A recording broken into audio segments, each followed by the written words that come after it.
Tonight, AEW didn't just end the world, they emptied the whole bag.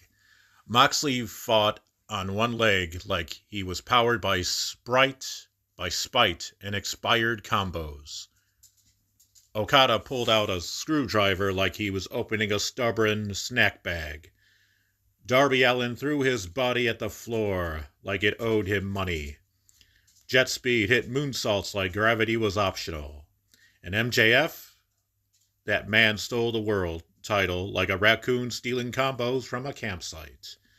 Welcome to World's End. Welcome to the Snack Zone. Ladies and gentlemen, crunchers and kayfabers, welcome back to Combos and Kayfabe.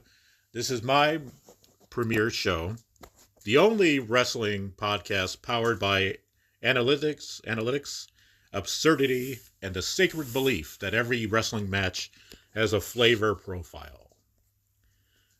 I'm your host, Melvin, the man who turned a gas station snack into a mythology engine. And tonight we're breaking down AEW World's End, a show so chaotic it should have come with a warning label on and a napkin. We got a stacked episode. We got the stack of the night, crunch time moment, flavor of the future, the stale combo award, and the limited flavor edition, and of course, the aftertaste. Let's crack open a bag and settle in, and let's get crunchy. The combo bag dump rapid fire pay-per-view recap. Let's dump the whole bag out on the table. On the 0 hour, you had the Sisters of Sin opening the night with a clean B grade match. Eddie Kingston punched Liverpool in the mouth for a B. That is Zach Gibson.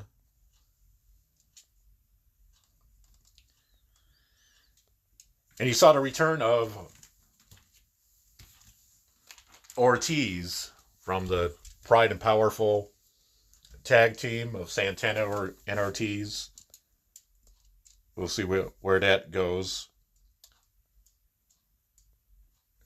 Dorada and Bandito flew around for a B.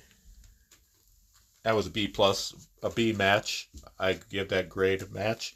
I give that match a B. Jet Speed and Jurassic Express hit an A plus moonsault that broke physics. Okada and Takeshita tore the house down for an A. I give that match an A. They opened up the show. Second match was Moxley versus Kyle Fletcher. They bled their way to an A plus, to an A. Grade A match. The tag team street fight, FTR, they retained their tag team titles in a Chicago street fight against the Gun Club, or the Bang Bang Gang, I should say. You know, I kind of expected Christian and Cope to come back to make a return to challenge for the tag team titles, but it is what it is there.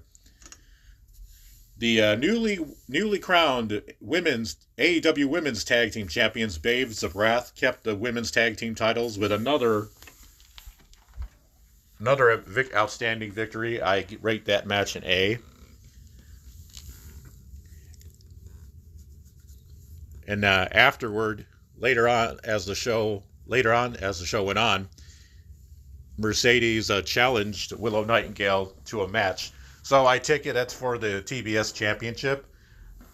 I guess that's the long-awaited rematch. You know what? I was a little bit surprised Monet's not going after Athena for the Ring of Honor Women's World title. I think if I were the AEW and Tony Khan, I think as a creative standpoint, I think I would focus on the women's go what you got with the women's tag team division. It's a brand new division. Let's see what you can do with it.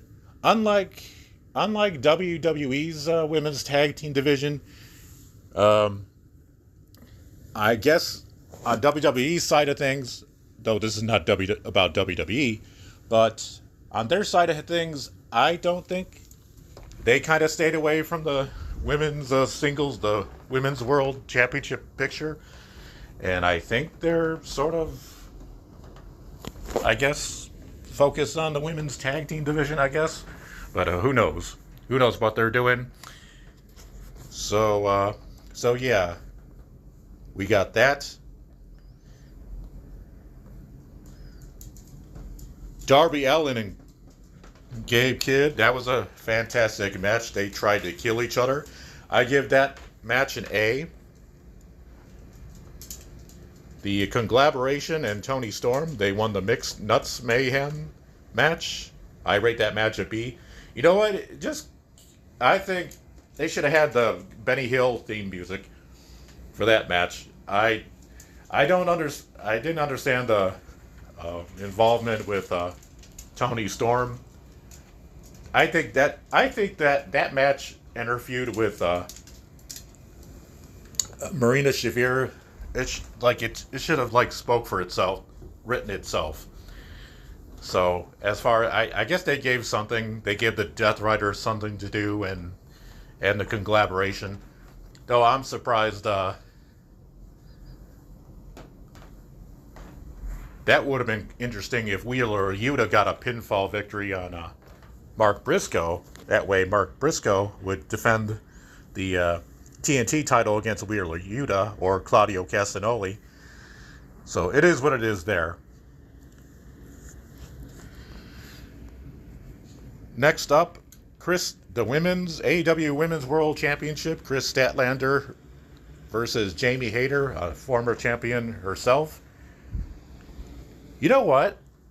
I really like what they're doing here with Chris Statlander as the women's champion. I think they... Oh, sorry, Katie. I bumped into my cat. I think they got the women's division on front and center, and now with the addition of the women's tag team division, you know what? I think even more better, they should, now that Ring of Honor has their own women's pure division, so they matched it with their men's pure division, I think there should be a women's Continental Classic right there.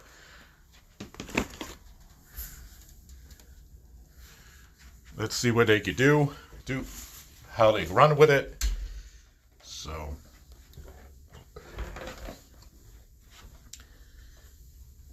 then Jon Moxley versus Okada.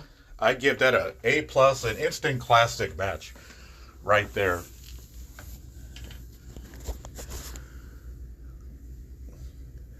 Both of those guys wrestled twice. Not that I think that one stole the show for me. So, and then finally the main event, the fate of the four-way match between MJF, Adam Page, Samoa Joe, and Swerve Strickland. MJF won back the title. I'm not surprised. And like I said, the snack of the night, match of the night was Moxley versus Okada.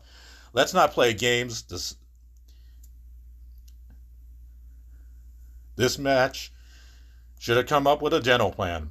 Moxley wrestled like a man powered by rage, duct tape, and the ghost of Terry Funk.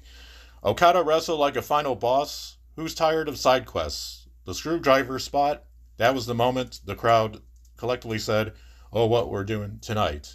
We're doing that tonight." This wasn't a match. This was a myth. A family-sized bag of chaos. A flavor explosion that AEW will be chasing for years. Crunch time moment. Turning point of the pay-per-view.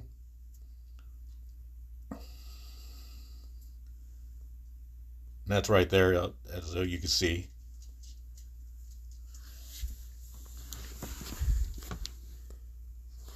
And I give the breakout performer, flavor of the future, Gabe Kidd. He didn't need He didn't win. He didn't need to. He wrestled like he eats thumbtacks for breakfast and washes them down with a warm gas station soda. He made Darby Allin look normal, and that's a miracle. AEW has something dangerous on their hands.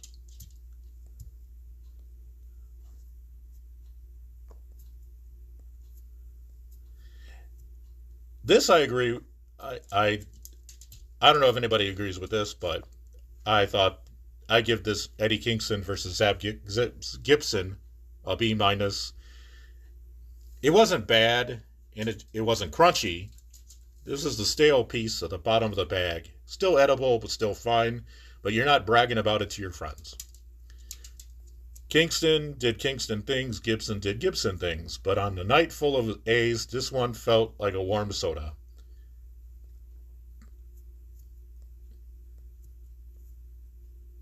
Going back to the Mixed Mayhem match, this match was a fever dream. Toni Storm doing silent film offense.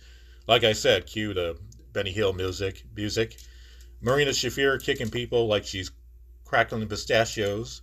Orange Cassidy doing Orange Cassidy things. And Claudio Castagnoli swinging people like a human nutcracker. It was weird, it was chaotic, it was beautiful. A true limited edition flavor.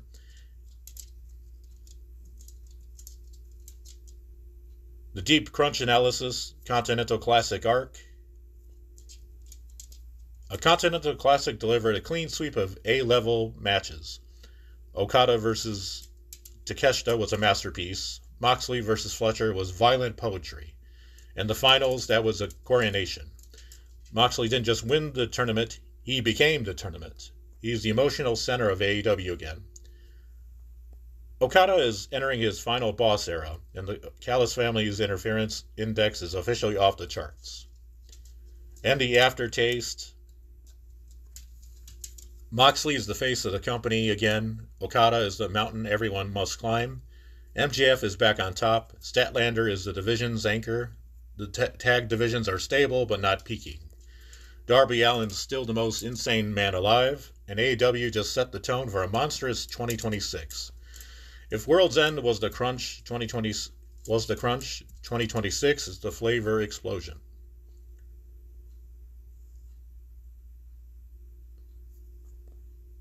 That's going to do it for this episode of Combos and Kayfabe. Shout out to the council, shout out to the crunchers, and shout out to everyone who knows that in wrestling and in snacks, the crunch never lies. I'm Melvin. This is World's End. And until next time, stay crunchy, stay kayfabe.